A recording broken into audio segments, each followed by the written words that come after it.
from the Akasha Center for Integrative Medicine, and I want to welcome you to this live online event on practical steps you can take to achieve work-life balance, manage stress, increase your performance and productivity.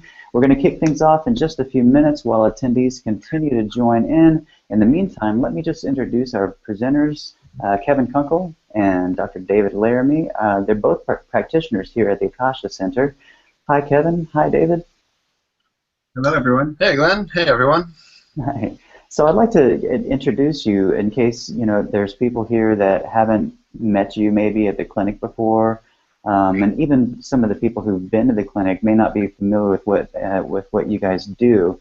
So Kevin is a somatic therapist, and somatic just means works with the body. And he's got a master's in clinical somatic psychology. For the past 15 years, Kevin has been guiding clients to tap into their own healing potential to reach their goals of physical and mental well-being. He draws on his personal professional practice as a yoga and meditation instructor, massage therapist, and somatic movement practices to offer a holistic approach to healing and wellness. That's Kevin. And Dr. David Laramie is a licensed clinical psychologist with a deep belief in the importance of integrative mind-body approaches to mental health. He was the 2014 president of the Los Angeles County Psychological Association and is very involved in his professional community. Following his study of health psychology in graduate school, he has sought out extensive training in mindfulness meditation and existential and depth psychotherapy. He's particularly interested in mind-body approaches including breath work, biofeedback, energy psychology, not energy in the woo-woo sense, but like energy, and somatic awareness. So he utilizes all of these practices in his own life to cultivate balance and contentment. In his work with his patients, he employs a collaborative, personalized approach in which he and his patients determine which of many methods and tools will feel right and work best. So these two guys together are just the perfect people to present on this subject specific to men. So, okay, we've got attendees are all here. So let's get started. So guys, the first question I have for you is why the focus on men specifically?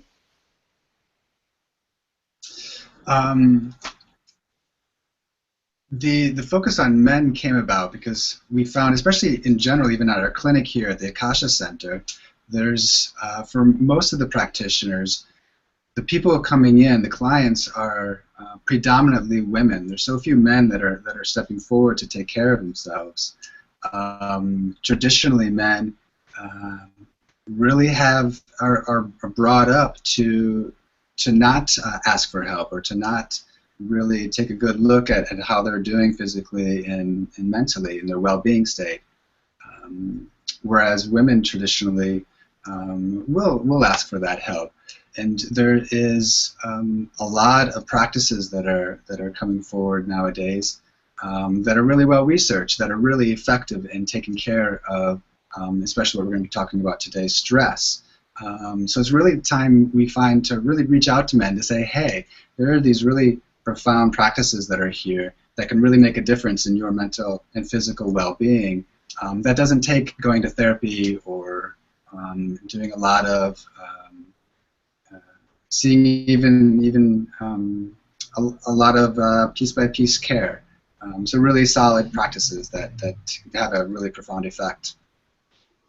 Yeah, there's a real tendency for men to kind of live with and be surrounded with a message that you have to be sturdy and you have to be tough and it's weak to take care of yourself, and so that shows up in the research in light of men tending to use denial and distraction when it comes to dealing with their health and well-being.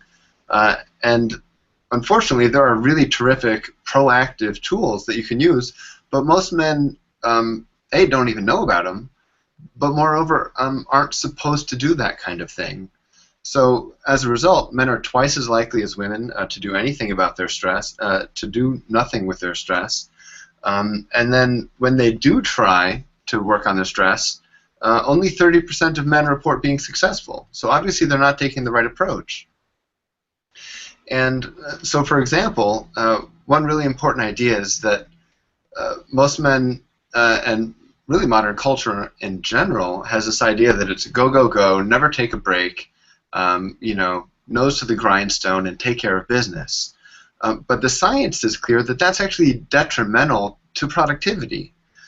It's counterintuitive, but studies show that men who cut themselves breaks, who can show themselves understanding and compassion if they make a mistake, these men are more productive and more successful than the men who are always hard on themselves. Mm. And so, like a specific physical example of this is that physiologically our body needs a break. If you've been working, after about an hour and a half or 2 hours, basically you kind of hit a peak of effectiveness in terms of your focus and productivity. And so if you keep going past that hour and a half, 2 hour window without slowing down, you're going to start to decline whether you want to or not. So even though, you know, you might be supposed to go, go, go, if you take that break, you will be able to go more effectively and efficiently. That makes a lot of sense. I mean, I can imagine the guy that works 12 to 16 hours a day. He's probably actually, if he just took those breaks and went and decompressed and de-stressed, even for just 20 to 30 minutes or something like that a day, he'd probably get a lot more production out of himself, the same amount, you know, that he could accomplish in about 4 or 5 hours or something. Oh, no question. And it, you know, it can even be just like little snippets inserted across the day, which is a lot of the thing, which is a lot of what we emphasize in the program, is how to have little ways to just drop into your life on a regular basis. Because it's important, you know, not only in kind of across the day will it slow you down, but what's even more common, Glenn, is that people will, if they don't do this, their focus tends to lag, and then suddenly you find yourself back on social media or looking at your phone because you just don't have the energy to keep going, and so you're going to turn off at some point unless you have ways to recharge. Yeah, I noticed that a lot of my previous clients, they would escape into their email inbox because it was easy to deal with. Yeah. So easy. It's seductive, really. Yeah. So I know that stress management and prevention is a big part of what you deal with as health psychologists and therapists. Why is this such an important part of what we'll be covering today?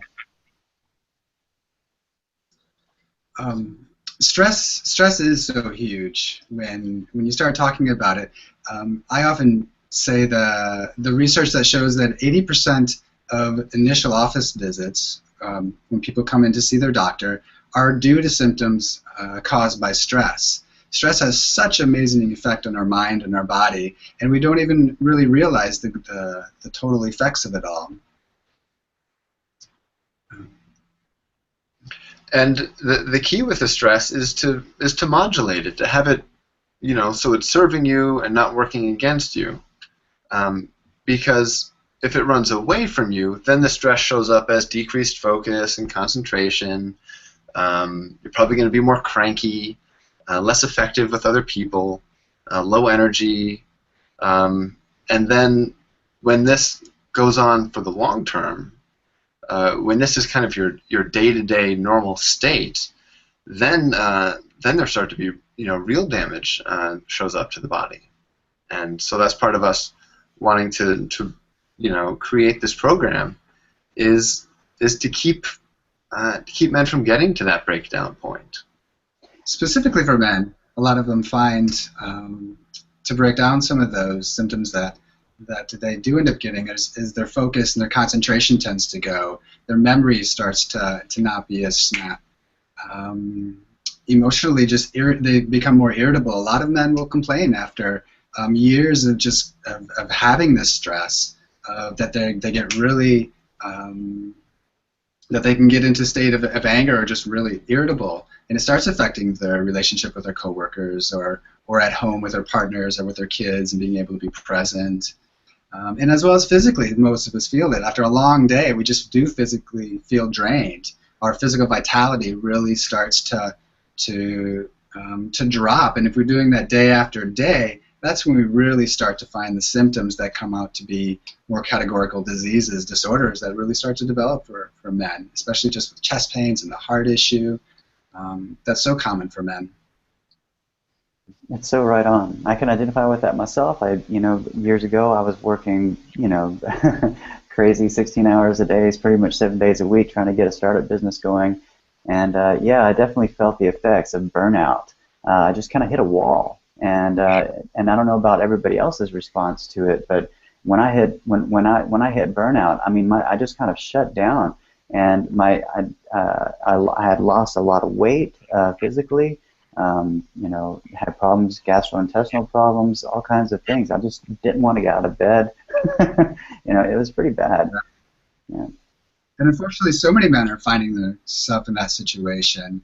And it really can be profound to take a look at what's happened just in maybe the last 50 years between now and when our parents were going to work. The pressures that are at our work to really be on and work longer days, and the stimulation that goes on throughout the day is just so much more increased than it was 50 years or even 20 years ago. And as well as then when we're supposed to be at home taking our break, the chances that we're going to be stimulated with a tablet or with computer or with some kind of information coming at us is so much greater. So the window that we have where we're actually resting and getting away from stress is so narrow. And unfortunately, we're not being taught new skills to deal with this. We're trying to use the same skills that our fathers and our grandfathers did, and it's just not working. And it's become really obvious in how many men are suffering and saying, "What do we do? How do we change this? I can't stop doing my work. I need to keep going." So there's a lot of men really looking for answers. That's so right on. I think you mentioned before that it's oftentimes the women in their lives that help bring it to their attention. Yeah. Oh, almost always. You can pretty much bank because it's just kind of the default for most guys to not even tune in that this is happening. Wow. In fact, there's something wrong with you if you notice that you're burnt out. That's so weird. And so it's pretty unfortunate. Yeah. So let's get into like the stress response and what was it originally for? And we've touched on this a little bit, but how has modern day life changed to the point that stress is so prevalent? So starting with what is it originally for? Sorry.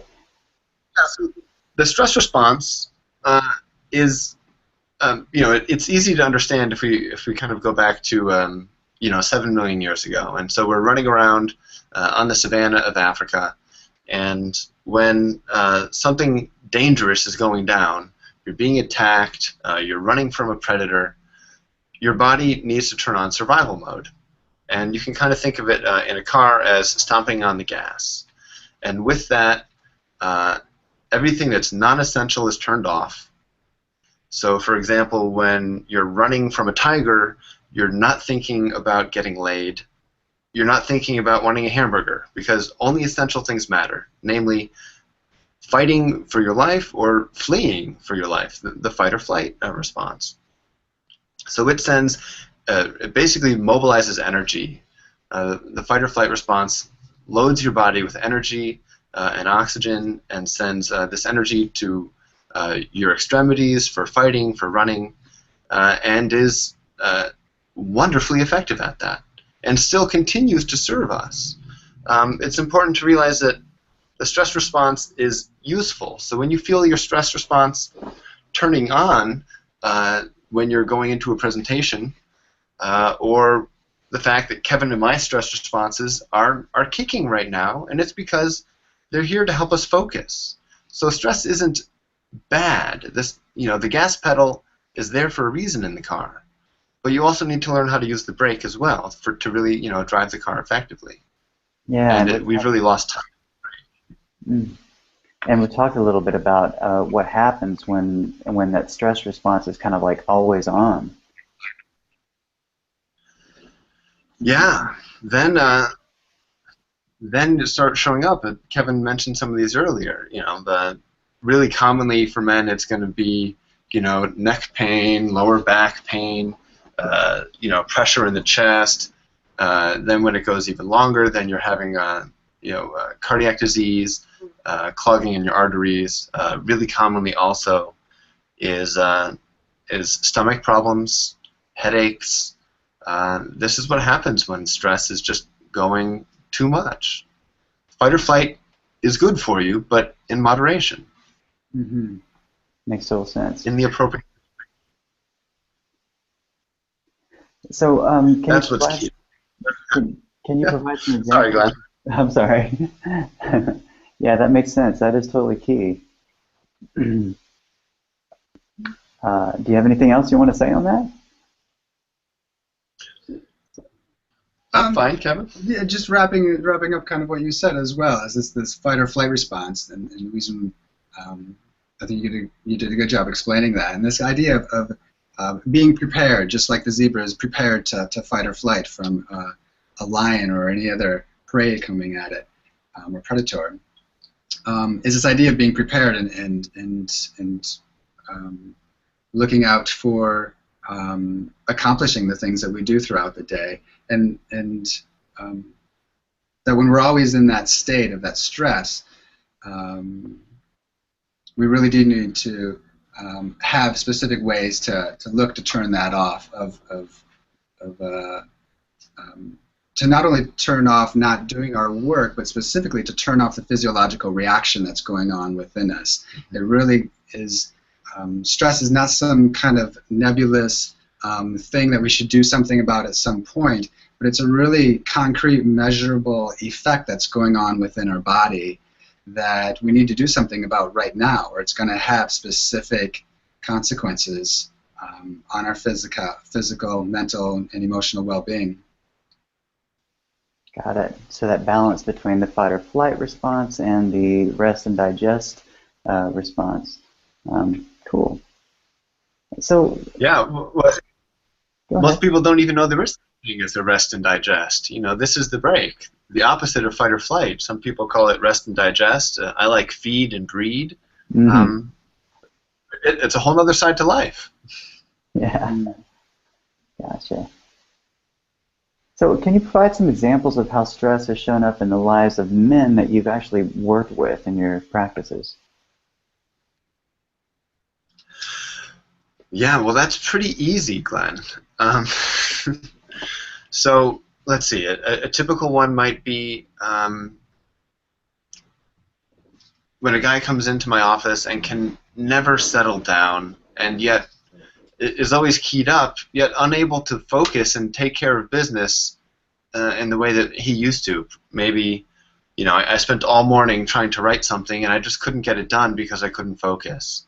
Or I'm getting in fights with my manager all the time, or fights with the people I supervise. I'm not communicating effectively because I'm just so cranky these days. It's, of course, that shows up in the family too. We're at home. Whether it be with spouses or kids, just not having a satisfying relationship because my spouse and I are always butting heads these days.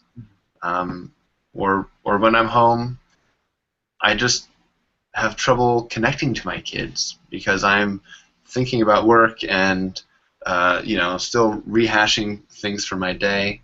So I don't really enjoy my time sitting on the floor with my kids.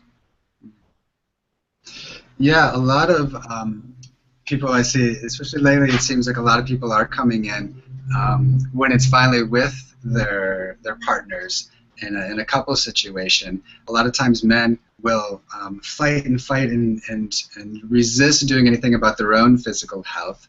And it's when they're finally, their relationship with their partner is getting to a point where, no, we need to go and get help right now. And so many times, it's interesting to see that the man being in a situation where it takes him a while to understand what he's doing in that relationship that the wife is upset with, because so many times for men we're really focused on making sure that we're being successful and taking care of the needs of our family, if we're a family man, and as long as that's doing done, it's like, okay, we're meeting our needs of the family, and what else are you asking for? I'm home and present when you want me to be, but really making that more attunement to to their partner and to the kids and being more emotionally present, which is so hard when you're stressed out, and to make that transition to come home can be a real struggle that for a lot of men. Yeah, I feel that all the time when I come home. It's really a clear difference for me on the on the nights when I kind of check in with myself before I walk in the door and kind of settle. Things go so much more smoothly than those days where I just kind of drive home, walk in the door, and it's really not as much fun, and there tends to be a lot more friction those nights. Makes sense. Makes total sense. Now, you've had some results with some patients that have used some of the power tools that we've talked about. Can you give some examples of those as well? Oh, sure, plenty. Let's see. Well, one of them that comes to mind is working with a performer, and he was someone up on stage doing his thing. And when he realized, kind of in the middle of his performance, that he had made a mistake, and in that moment he started to really freak out, like, what do I do next? Am I going to mess up? How do I get back in my rhythm? And he used grounding, a tool we use that uses kind of focusing on different parts of your body to help your attention get settled. And so he, on stage, remembered to tune into his feet in the specific way that we had practiced. And just by feeling his feet, he got his kind of mind settled again, recalibrated, and continued with the rest of his set, and it went really smoothly. Wow, that's really cool. That's so counterintuitive. Just focusing on your feet, to get recentered. It's pretty amazing. Yeah, it's one of my favorites because it's so weird. We'll walk someone through it. And by the end of it, they're like, oh, yeah, Kevin, Dave, I feel great. And then we'll say, yeah, you didn't expect this just from checking out your toes, did you? But it happens that way. Nice. Now, you guys had a patient that had, like chronic back pain. I don't know if it was fibromyalgia or something like that, but it certainly felt that way to him. Can you talk about that guy? Well, no, it was more of an orthopedic thing. It wasn't really fibromyalgia. But I think I do know who you're talking about, and this was a guy who most days couldn't really move his neck that much because his back and neck pain was so severe that his range of motion was really limited. Kind of had to look left, had to turn his whole body to look left, and I think it was week 6 of the last time we did the program, and week 6 he just said, "Hey guys, I can move my head now. This is fantastic." And he didn't see that coming in week 2 or 3. He practiced and found this really delightful result. Oh, that's brilliant. This was a really interesting person as well because he had been practicing different forms of mindfulness and meditation and doing that. But it was just a little fine-tunement that I think he had within one of our classes that really allowed him to face his pain, because he had a lot of knee pain that was really keeping him from avoiding looking at or being with his body. And when we finally kind of fine-tuned it for him to be able to gain a little bit more acceptance of what was going on, that really allowed the tension in his body to drop, which I think had a big factor in him finally just being able to move his neck better. Is this an appropriate kind of program for people who have anxiety, severe anxiety? Yeah, definitely. Anxiety is very much closely related to stress itself. So the same process that's really going on in our bodies when we have stress is very similar to what's going on in our bodies when we have anxiety. And yeah, gaining anxiety so much when people say or talk about their anxiety, a lot of times they'll be talking about what happens in their body. Their heart will start pounding, their breath will start getting more shallow, maybe the palms are starting to get sweaty or different parts of their body to tingle. It's very much a body-based, I don't want to say disease, but body-based symptoms that are happening when you have anxiety. And there's a lot of specific paying attention and working with the body and techniques that calm down the body, both the body and the mind in that way. So a lot of patients with anxiety, a lot of people with anxiety will find a lot more help with some of the power tools that we teach than they do with maybe traditional psychotherapy or something like that, where they're just more talking about their anxiety. So these very specific tools really help a lot of people. That's With perfect. anxiety, a lot of the major things that people might come in, at least for mental health, and as well for physical health, to kind of break that pattern within them of being really physically fatigued at the end of the day, and they start to lose their vitality in their body. Their nervous system starts to learn to be fatigued and really doesn't regroup into having more of that vitality. So we work specifically with power tools that really affect the pattern within both the mind and the body to make those changes. Perfect. So this is a really great segue into solutions, and to talk about maybe one or more of the power tools. So what's the first area men can focus on to regain, improve their control over stress? Well, it's obvious, and yet it's not so obvious, or at least not that common, and that's to initially realize that it's going on in the first place. So something that we spend the first couple, 2-3 weeks with is helping everyone to really tune into how do I know when my body is at that point, when I am stressed. And so that means identifying your personal indicators. So, I've got that twitch in my eye, or that tension in my left shoulder. My stomach is doing that thing.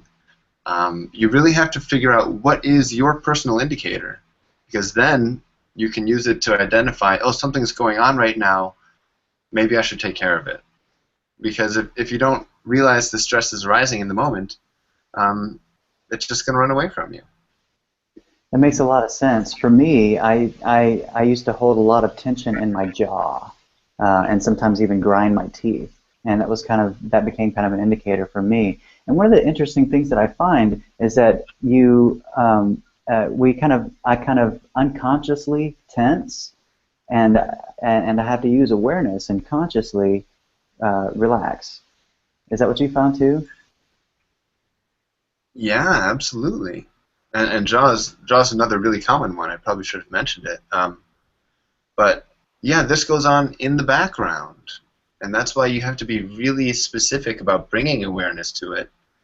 And then kind of the deeper level that we get to is when you start kind of putting regular practices into your life, kind of like hitting the gym to keep your muscles toned.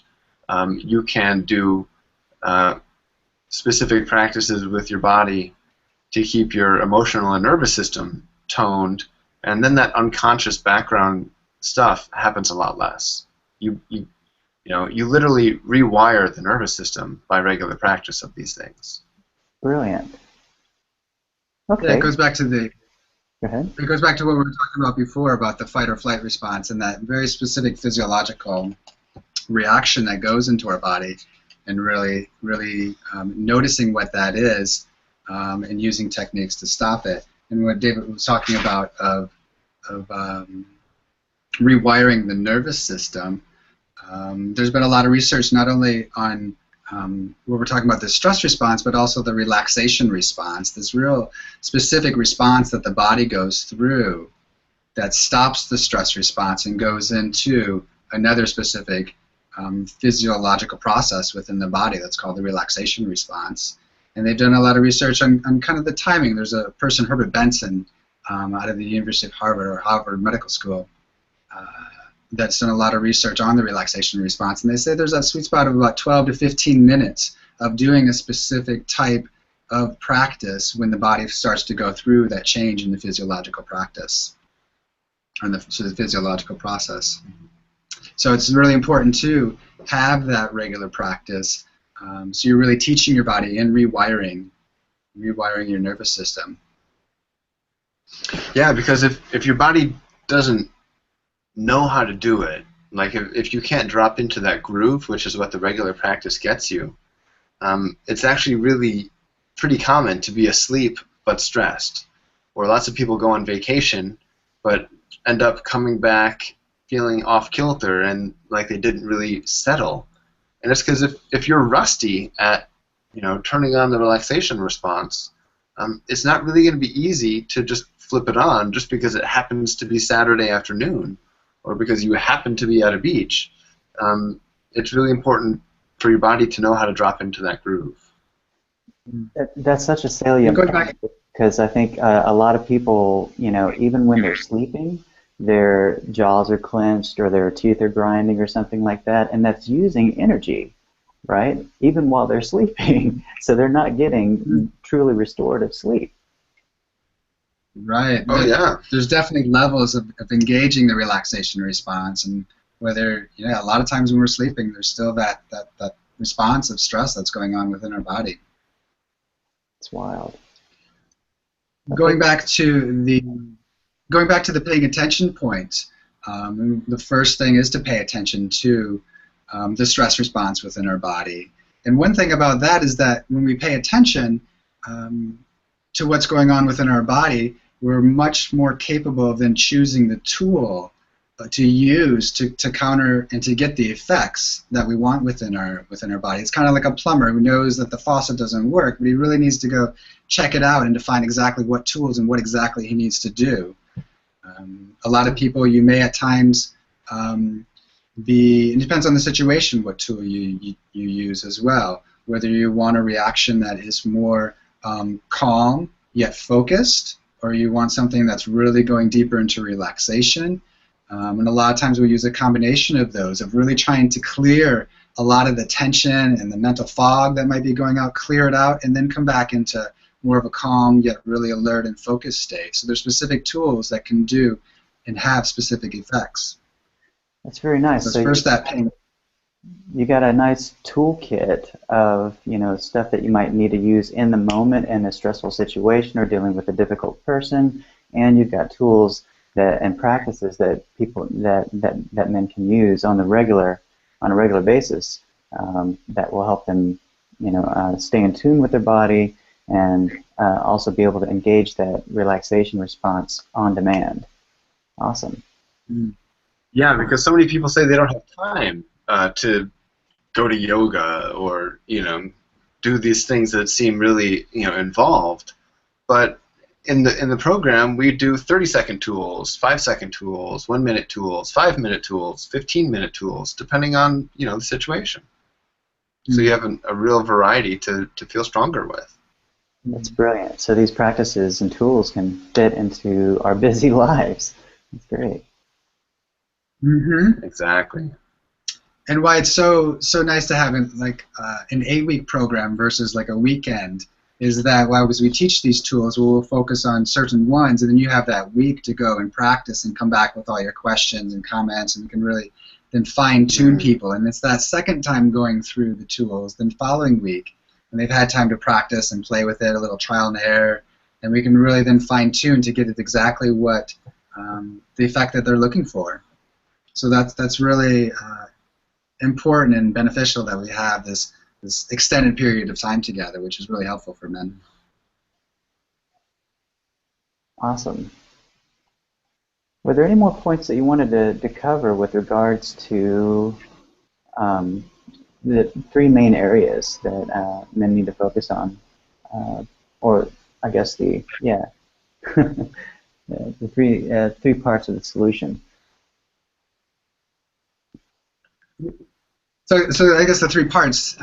So the first one is to have those tools that we have on the fly in the moment that we're using. And then the second one, if we're going to break it down into 3 kind of areas, the second one is to have that practice that really builds that resiliency to stress, to build that strength so that we can go through more challenging situations and really feel like we just have we're more full inside. We have the mental and the physical resilience to handle the stressful things. And then the third area that we cover throughout the program as well is having changing how we respond, how we react to stress, which has this resilience part, but there's also different attitudes that we can have towards stress or different behaviors that we take. A really broad one is that very often the way we cope, that we've been talking about before, is that men tend to avoid what they're feeling inside, and people in general tend to cope, or one possible coping strategy is avoiding the stressful situation at hand. So it might be a common one is going to eat something to kind of to cover up things, or to get away from the stressful situation at hand. Or another one might be surfing the net, surfing the internet for a while. Yeah, this is really personal for me too. Really lately I've been focusing myself on noticing when I do want to go surf the net or get away, and it's like, okay, what's going on there? That's like a little clue to me that, okay, I'm feeling something inside that I really need to take care of, and why not do a more proactive thing that does the same thing of getting away for a while, but really revitalizes me much more efficiently than going on Facebook or something would do. So really being able to catch myself doing those avoidant behaviors and then use one of the power tools to get me back to get the effects that I really want. And then, yeah, much more effective that way. Cool. Thanks for recapping that. I think that was important. One of the things that I thought was really interesting that you guys mentioned before is just kind of organizing your environment to make it easy to to make life easier, to de-stress. Not only just to de-stress, but I mean just to not have to deal with as many things that take up mental real estate. And you gave an example about President Obama. Yeah, so there's this really fascinating new science of willpower, which is something we go into for, at some length in the program. But basically there's a new understanding that willpower, or self-control, is a finite resource, that we can run low on willpower, and we can also recharge willpower. And one of the things that depletes willpower is always is constant decision making. So this is one of the reasons that we focus on figuring out routines for taking care of yourself and incorporating routine into the day. So President Obama, gave this really interesting quote once that you'll always see him in gray or blue suits, and that's because it's really easy for him to match his shirt and his tie in the morning because it just all goes together, and that's a little less mental energy that he needs to spend, because obviously his job demands tremendous energy. So he tries to simplify in as many areas as possible. And so not only does that apply to getting dressed, but it also means we figure out ways in the program to avoid the whole, okay, I just woke up, should I go to the gym today? Maybe I should meditate. Maybe I should read. Like, that's really hard to do. And so we really identify some principles of behavior change and building willpower by setting up routines and setting up, the structure around your life to be more conducive and be more efficient and effective. Brilliant. There's definitely a lot of science behind willpower and creating behavior change that we like to engage our participants in. But I love the format of getting a group of men together who've been doing this for 20 years of just being out there, and each one has their own little things that work for them. Like you're saying with President Obama, a lot of the group participants will have their own little things that really worked, and somebody else will be like, oh my gosh, yeah, that will really work for me. Or they go and try it the next week, and they're like, wow, that really made a difference, these little changes. Nice. Just an example from my own life that worked really well for me when I was trying to put back on some muscle. As you may know, like when you're trying to put muscle on, you have to eat a lot, and so I just simplified the diet down to like the same thing. I would eat the same things pretty much every day, and it was kind of like it was kind of freeing in a way. It was kind of like the luxury of no choice. Yeah, it goes a long way. It's why Steve Jobs always wore a uniform. It just frees you up. Nice. Cool. Let me see what we have next here. Yes. Let's get into the demonstration, man. I'm sure that our viewers really would like to see some of these power tools in action. So can you demonstrate one for us? Yeah. Okay. Yeah, we'll pick one. We'll do a little practice for maybe 5 or 6 minutes. Um, so to get a little effect, the best effect here, those people who are listening, really try to sit up or lay down. Kind of find a comfortable position where you can be more open, so you're not kind of like slouching. And if you can create a little bit of an environment that is good for going into more of a relaxation response. Make a few changes. I don't know if you want to close the door, dim the lights, or anything like that. Not be doing 2 or 3 things at once. Yes. Yeah. Just be here with us. Yeah, be present. Setting Turn on that. anything. If you've got anything that has an on or off switch, just go ahead and turn it off for a moment. Yeah, simple things like that. So one of the first things, the more powerful things that we work with is the breath a lot of times. A lot of times we'll start out with something really easy, just a simple breath awareness. The breath is a way to bring our awareness inside on one object. So many times the stress response comes from us multitasking in our wherever our attention is where our energy goes. So for our attention to be just on our breath, let's say, internally, our energy starts to go there and it really starts to build within us. So just bringing your awareness to your breath.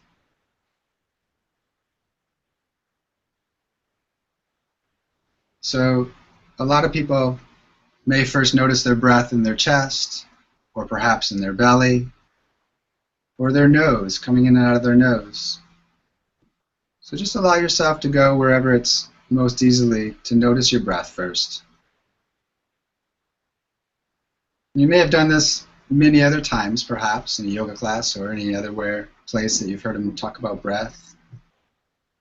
So just let all those past stories of what happened in the past go, and just open yourself up to a new experience this time.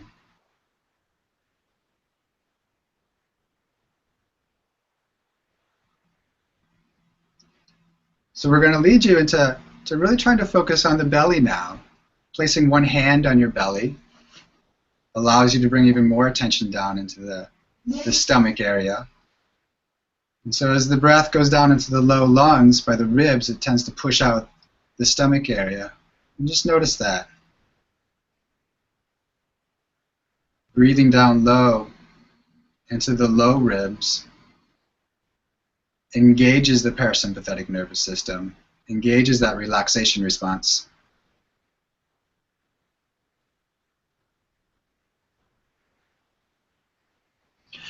And so you'll notice too that Kevin's chest and his shoulders aren't really moving because the breath is going all the way down. And that's really the most efficient way to breathe and tells your body everything's okay right now.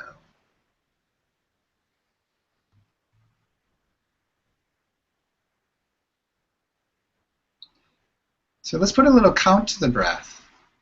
So as you inhale, if you want to inhale to a count of 3 or 4, try getting to 4 if it's not too irritating.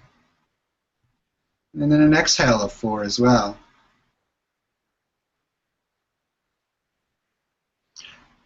And you'll want to go breathe in with your nose. You can breathe out with nose or mouth. See what feels better, but definitely always do in with the nose.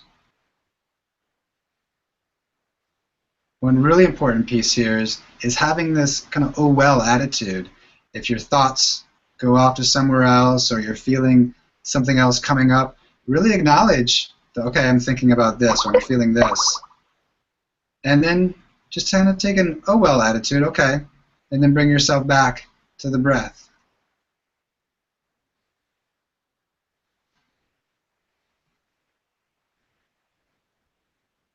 So inhaling for 4 and exhaling for 4.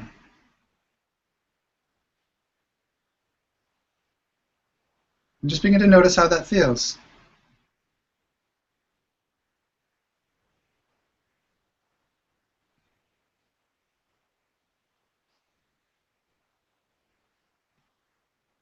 Let's try a holding of your breath. After you inhale for the count of 4, holding the breath for a count of 2, and then exhaling for 4 again. And then we'll try that one more time as you inhale for 4, and exhale or hold the breath for 2, and then exhale for 4.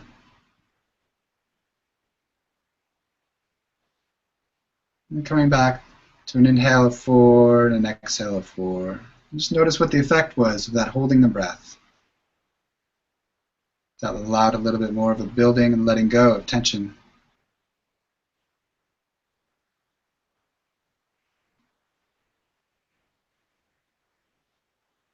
And then allowing the count to drop away. Just a few more breaths into your belly.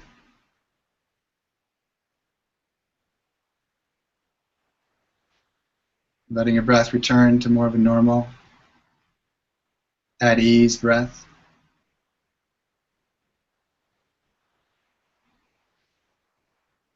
I'm just going to scan your body for a moment and notice if that had any effect on you. What's going on? Going on 3 minutes ago. I feel so chilled out right now. That's awesome. That really works well. So it's really the tip of the iceberg. Like that's really just the the foot in the door in terms of using the breath, because there's so many ways to adjust it. Nose versus mouth on the exhale does something different. That even in 4 in and 4 out that we were just doing is designed to make you calm but focused, because we can make a slight adjustment. I don't know if we have time, Glenn, to play with it a little more, but we can make a slight adjustment and have a totally different effect. That's really cool. I would like to go into it a little bit more, but I can't help myself. I want to know what this is about the focusing on your feet technique. Would you be willing to share that? Sure. So even in this moment right now, as I'm sitting here, the two of us are sitting here, odds are pretty good that our awareness is kind of up here. I feel myself in my head mostly right now. But if I shift, I kind of sometimes think of attention as like a satellite dish. So, you got to aim the dish at the right place to get the signal. So right now it's aiming at my head. But if I aim my attention down, I have feet down there that just 2 minutes ago I didn't feel my feet. But in this moment, maybe you can bring your awareness down to your feet. Maybe wiggle your toes and see what's going on down there. Even push down into the ground a little bit so you can feel the ground pushing up against the bottom of your feet. And if you can feel that friction or that pressure, let your attention linger. Like just notice that pressure, that sensation.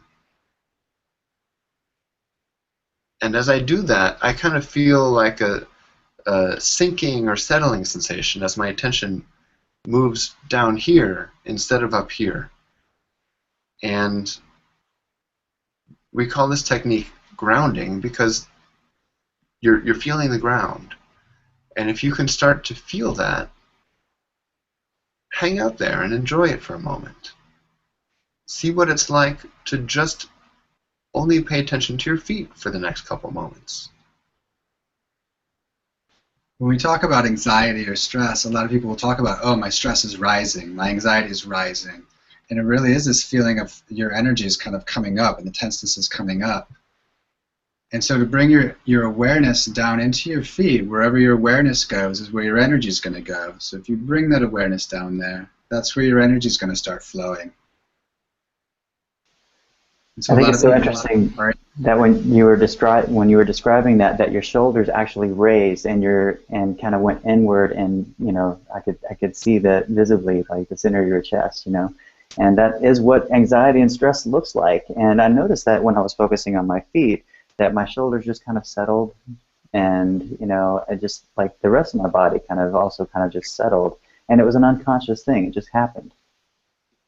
Yeah. And then to get even more effect from it, practice, when we're able to stretch out, there's a lot of different versions of it.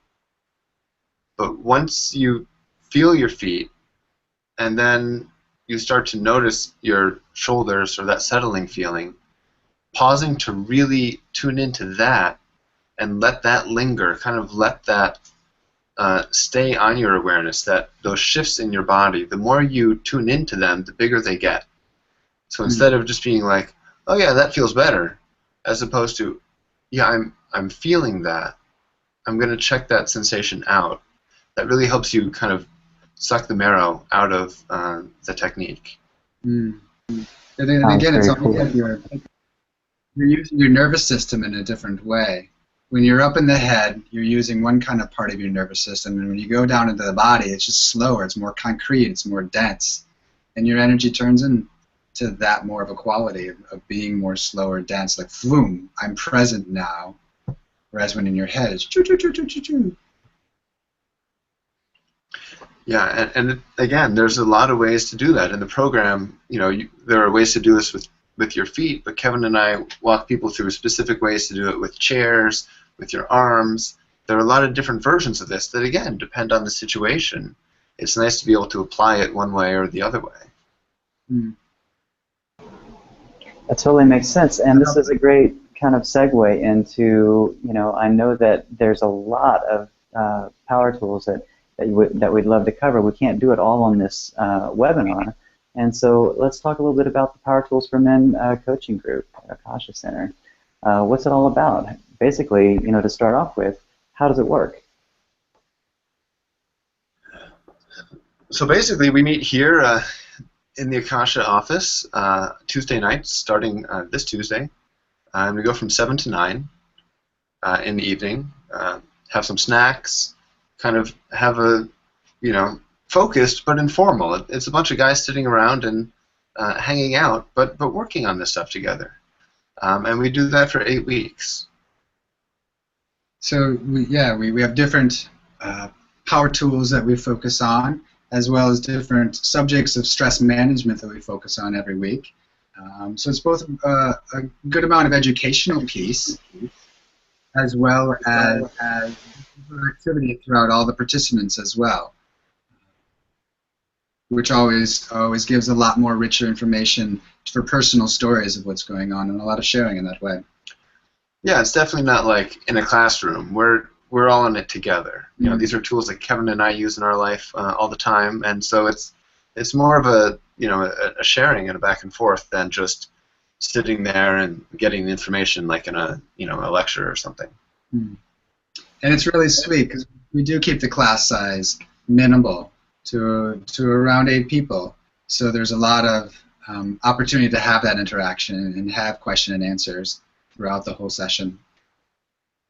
So that everyone walks away not just knowing the tool, but really mastering it. So because Kevin and I, and through the group, we help people figure out how to really dial it in. So it's so much different than just hearing it like in a class or on video or reading an article. Having that felt experience of really nailing the tool and really feeling what that does to your body, that's how you really master these.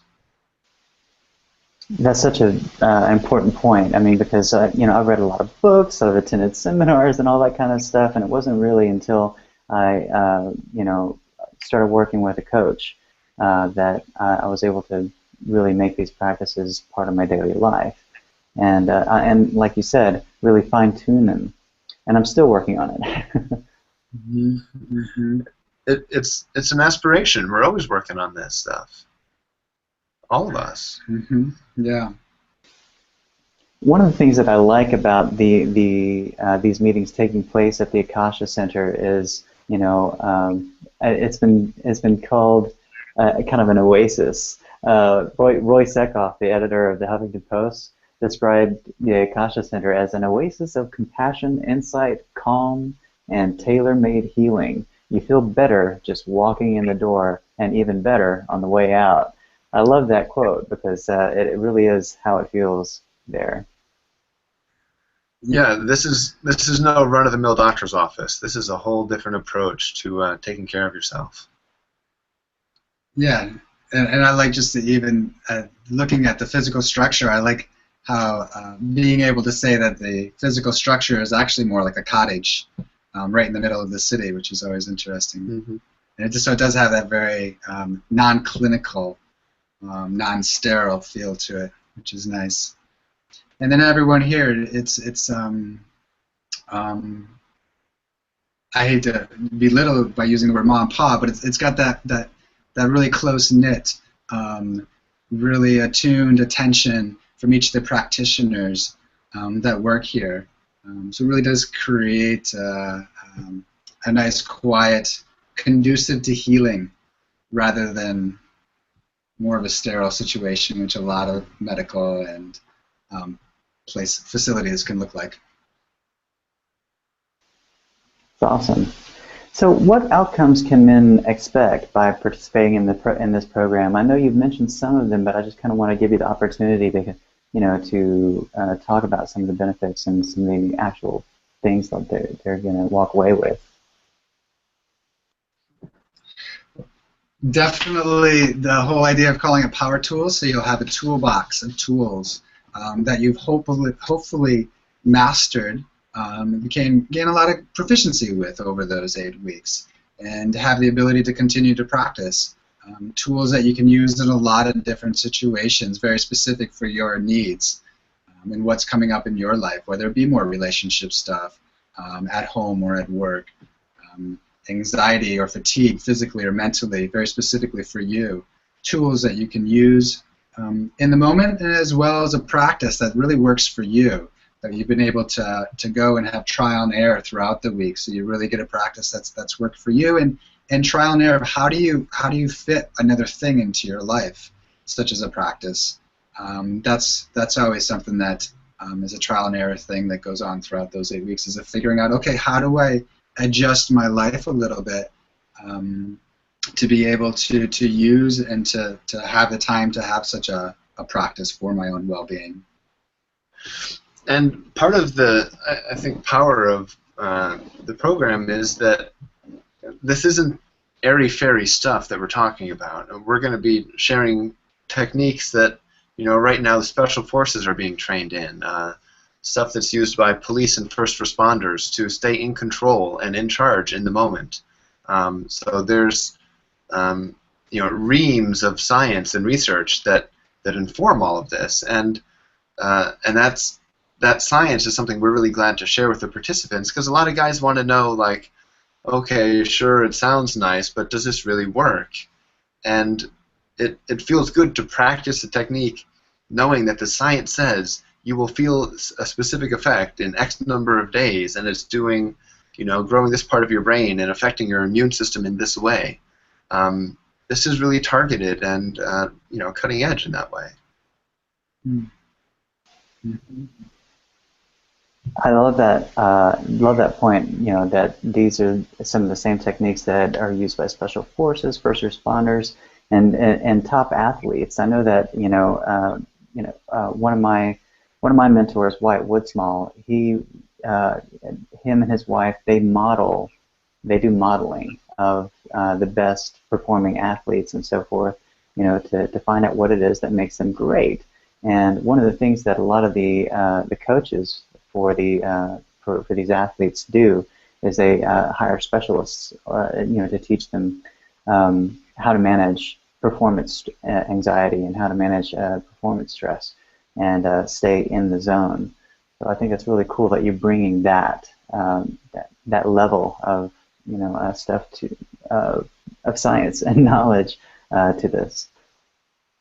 Yeah, we're kind of pulling those out of the bedroom and not just making it so that you have to go see a therapist in private practice to get this. We kind of want to make democratize these tools in some sense. That's beautiful. I just want to touch on the willpower, self-control, and productivity and work performance, because, like you were mentioning earlier, willpower is kind of we have kind of a limited amount of it, and so you can literally kind of like use it up And one analogy that I thought was really useful that my friend Jim Bunch told me is that willpower is kind of like a light switch. If you like a light switch with a spring attached to it. So when you turn it on, the light's on, but as soon as you let your finger go, it turns back off. So can you speak to some of the benefits that men will get in terms of willpower, productivity, and performance?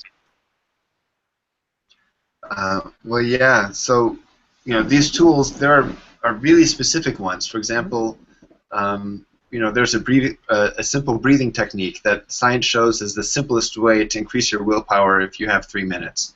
And that's the kind of thing that we cover. So you've got to take care of business for the next several hours. Well, boost your willpower. Here's a specific tool for that. You're going to be more productive.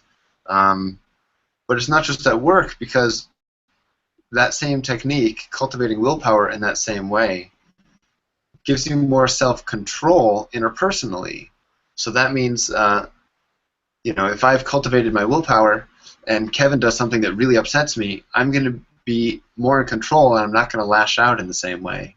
Or if there's a hot conversation with a coworker or family member, that self-control, the ability to hold back, or the ability to really say what you want to say, it takes energy to do that, and that's part of why these practices are so valuable.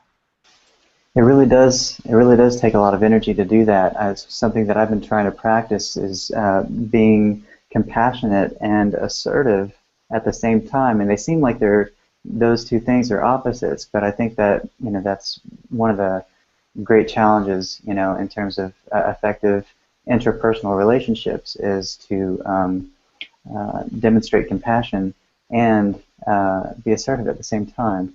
And it does take a lot of energy to do that. And another thing that I guess I learned from Stephen Covey is that there's a space between stimulus and response. In that space is our power to choose how we're going to respond. Again, that's another thing that requires willpower, independent will. Yeah, you're really talking about creating that space between the stimulus and your response. And so having the tools that you can get that space, and then being able to pay attention to what your needs really are in that time, so that you can have as much of your energy going forward to exactly what it is that you want to accomplish. We didn't really talk about values, but this evening, but that is something we go into in our later weeks, is being able to organize our values in our life so that we're much more clear on exactly what it is that we want and how to create space and time and energy for the things that we really value, and being able to prioritize that. And when that gets in alignment, we do have the capacity then to naturally just have more willpower, because it's more directed and focused coming out. That's such a great point. I mean, and it reminds me of something I heard. I don't remember where, but they did a poll, I think, asking people what's most important in their life. People wrote down some answers, and then they asked them, okay, how much time do you spend on these things? And it turned out that something like they spent 90-some-odd% of their time doing other things that were not related to the things that they stated that were most important to them. Yeah, those are fun discussions. That, given the chance, most guys really respond to that question, because it's so intuitive, but so rarely do we really kind of check in with that. Mm. And almost every guy in the room says, yeah, you know what, I really do want to be there for my kids the way my father was, or better than my father was. But boy, I guess I don't think about it very much, or how to do it. Mm-hmm. So I believe that there's probably a lot of our listeners that already know that this is the right thing for them, and I just want to share where they can sign up if they're ready to. Basically, just go to akashacenter.com/power-tools. So akashacenter.com/power-tools.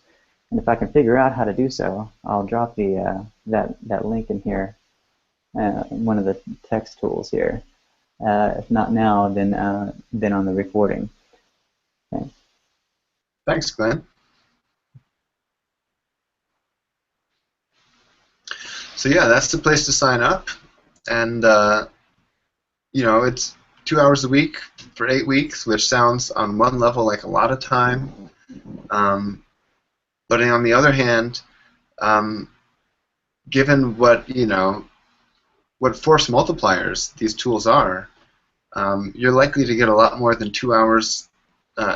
You may be losing 2 hours of productivity a week to come here, but in all likelihood, you're going to get many times over because of your increased focus and self-control, and just all over well-being. Mm. That is Now, something that came up in the question box. Some folks were asking about the time commitment, and what you said totally addressed that. There's about 168 hours in a week, and if I don't know, I just can't think of a better investment that a man can make, for of like 2 to 3 hours a week. I mean, an additional hour maybe for doing the practices and stuff like that, and any kind of homework, air quotes homework. But I mean, even if they only increase their productivity by 30 minutes a day, that alone would cover the time that they spent, that they invested in doing this.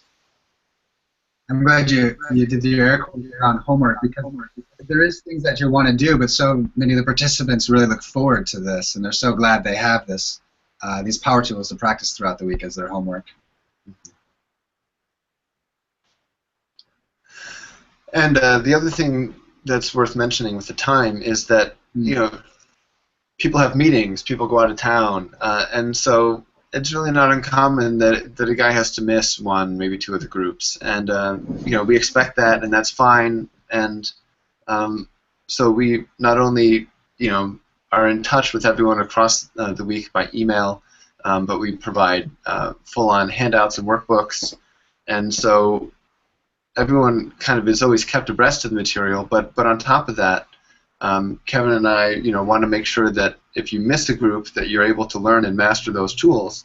So we'll figure out a time either by phone, or if we can catch you in the office here, and make sure that you get caught up to speed, because obviously it's important to not miss out too much. So we'll make sure that you're able to make up for those missed ones.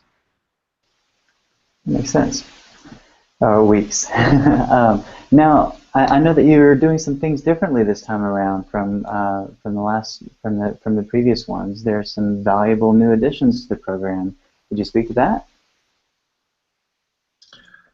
Well, one of them is we just perhaps future participant just emailed us yesterday, really wanting to know more about nutrition as well, and if that's going to be a part of it. So one thing that we will be doing this time is bringing Akasha's nutritionist in for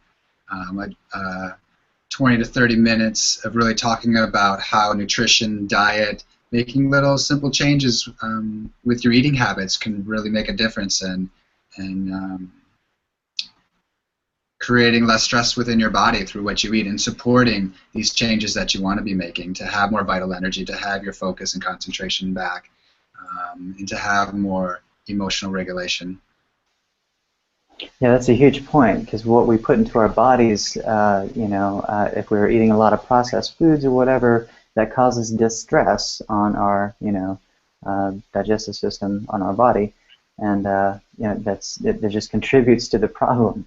It's not always outside stressors or psychological or emotional stressors. There's just eating toxic food is a big deal. And also, I love Stacy Whittle, the nutritionist, because she's also very knowledgeable about supplementation. And one of the goals that I think we had for this go around was to put together a personalized supplement. I don't know what to call it, stack, I guess, a supplement stack that'll help guys really kickstart the results that they get out of the program. Mm-hmm. Yeah, exactly. So Stacy will help people put that together. There are a lot of different supplements and nutritional tools that Akasha offers, and so it'll be $100 worth of those products that you get when you sign up for the program. And not only is Stacy going to be helpful in helping guys assemble their kind of collection, but we're also really excited to have the founder and director of the Akasha Center, Dr. Edison DeMello, and he's going to come in and also speak to the group on another occasion. So he's a tremendous resource on the supplement front, but we'll also have him dial into some really great topics for men. Sexual health is probably one of the ones that he's going to want to talk about, something that is on most every man's radar. Nice. That's great. Yeah, Dr. DeMello is wonderful. Yeah, I'm looking forward to hearing that. I hope I get a chance to do so. One of the other things, too, that you mentioned earlier was email support throughout the program. Now, I don't know if you offered this before, but I think that's just a huge, huge value add. Well, yeah, so I mean, it became apparent the last time we did the group that we needed more of this, and so that means that we're going to provide kind of wrap-up and summary emails and links to more resources online, as well as kind of reminders and tips on practicing the tools. But then, of course, we're available and glad to engage in discussion and kind of, be available for questions or fine-tuning as the week goes on. Mm-hmm. That's awesome. Okay. So is there anything that we haven't covered? One thing we haven't covered is what's the investment? I think we labored over this for quite a while before arriving at a number that would make sense and really be an affordable alternative to individual coaching or individual sessions with you guys and education and training. I mean, I did, I just, on the back of the napkin, I just added things up, what your hourly rates would be and all of this kind of stuff, and, the facility charges and all of that kind of thing, and it's like over $3,000. And so what we arrived at was $695 for the entire 8-week program. And just to kind of put that in perspective, well, first of all, that includes all the bonuses that we just mentioned, the $100 worth of nutritional supplements that'll help you kickstart your results, and a brief strategy session with Stacy Whittle, to help you,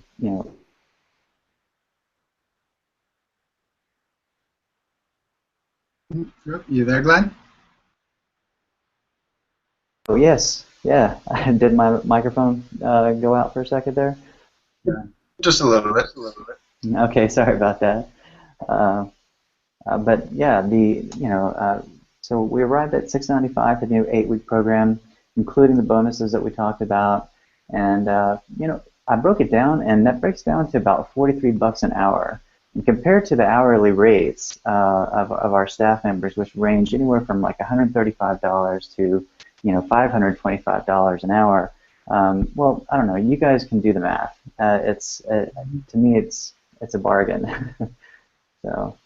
It's one of the benefits of doing it in a program where you have a few more members sharing the cost, but since we keep it to such a low number, you still get such individual great attention. So we feel like we have a real sweet spot there at around 8 participants to keep the cost low, but yet that individual attention. That's perfect. Now, just a couple warnings. The enrollment closes on April 6th, which is about a week from today, which is today's March 31st as we're recording this, and so that's only about a week away. And also, like we said, the maximum number of people we can take is 8 people, and I think it's actually we might already have a couple people who've registered already. So yeah. So it might be 6 or 7 spots left available. So guys, it's a first come first served basis. Once we reach the maximum amount of participants, we'll have to put you on a waiting list for the next time that we do this. And I think we only do this. How many times do we do this? Twice a year? That's basically it. Yeah. We'll try to take a little break in the summer, and we'll come back in the fall. Got it. So guys, thank you guys. So gentlemen, thank you so much for all the value that you've provided on this, on this hangout, and to all of you guys watching. Just if you're ready, if you know that this is right for you, go ahead and head on over to akashacenter.com/power-tools, and I'll try to make that link available here in the somehow. Let's see if we can add this link. Okay, no, can't do it. So what I'll do is just add it to the replay video, so it's a clickable link for you and easy to get to. So with that, I think that we can pretty much wrap it up. Do you guys have any closing thoughts? Well, just wanted to thank you folks for hanging out with us for the past hour, and hope that we've given you a sweet little taste of what we think is a really outstanding program. And we'd really love to be in this room with you in the weeks to come, working together and improving ourselves. Yeah, well said, David. So yeah, thank you for everyone for being there, and thank you, Glenn, for being a great host. Indeed. My pleasure. Well, thank you, and we'll go ahead and end this. So look forward to seeing you guys in the program. Talk soon. Great, thank you. Thanks. Bye for now. Bye-bye.